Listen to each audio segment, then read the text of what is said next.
વડોદરા શહેર police commissioner Tandalja વિસ્તારમાં પહોંચ્યા હતા અને જ્યાં બનાવવામાં આવેલા કૃત્રિમ તળાવની મુલાકાત લીધી હતી। મુસ્લિમ સમુદાય માટે ખૂબ મહત્વનો ગણાતો મહોરમનો પર્વ ચાલી રહ્યું છે અને મહોરમનો પર્વ હોય એટલે અલગ અલગ સંવેદનશીલ વિસ્તારમાં પોલીસ વિભાગ દ્વારા ફૂટ પેટ્રોલિંગ પણ કરવામાં આવ્યું છે। કાયદો વ્યવસ્થાની પરિસ્થિતિ જળવાઈ રહે, શાંતિપૂર્ણ માહોલમાં મહોરમના પર્વની ઉજવણી થાય તેનું વિશેષ ધ્યાન પોલીસ વિભાગ દ્વારા રાખવામાં આવી રહ્યું છે। તેવામાં તાંદલજા વિસ્તારમાં કૃત્રિમ તળાવ ઊભું કરવામાં આવ્યું છે, ખાસ કરીને મહોરમના પર્વને ધ્યાનમાં રાખી।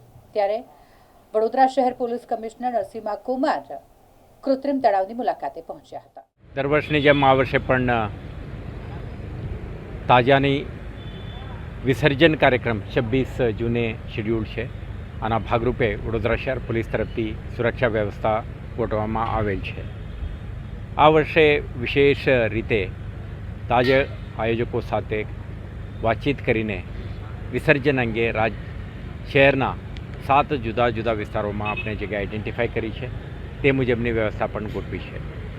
તાંદલજા વિસ્તારમાં 28 જેટલા તાજિયાનું સ્થાપના થાય છે। આના વિસર્જન અગાઉ તમામ તાજિયાઓ ત્યાંથી પ્રસ્થાન કરીને 11-12 કિલોમીટર ટ્રાવેલ કરીને સારસા તળાવ સુધી જતા હતા।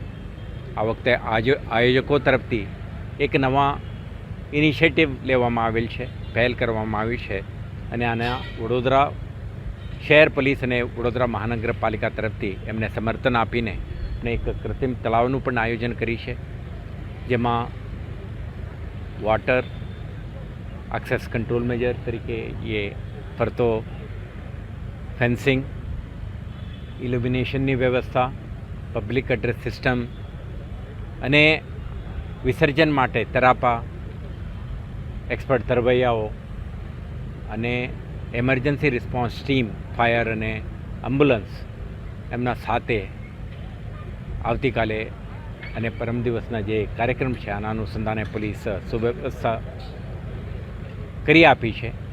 તો આયોજકો તરફથી એમના જે વિસર્જન માટેના રૂટને પણ રીવર્ક કરીને સ્થાપના સ્થળથી ત્યાં સુધી આવવા માટેનું વર્કઆઉટ કરી છે, તે મુજબના જાહેરનામા પણ બહાર પાડી છે।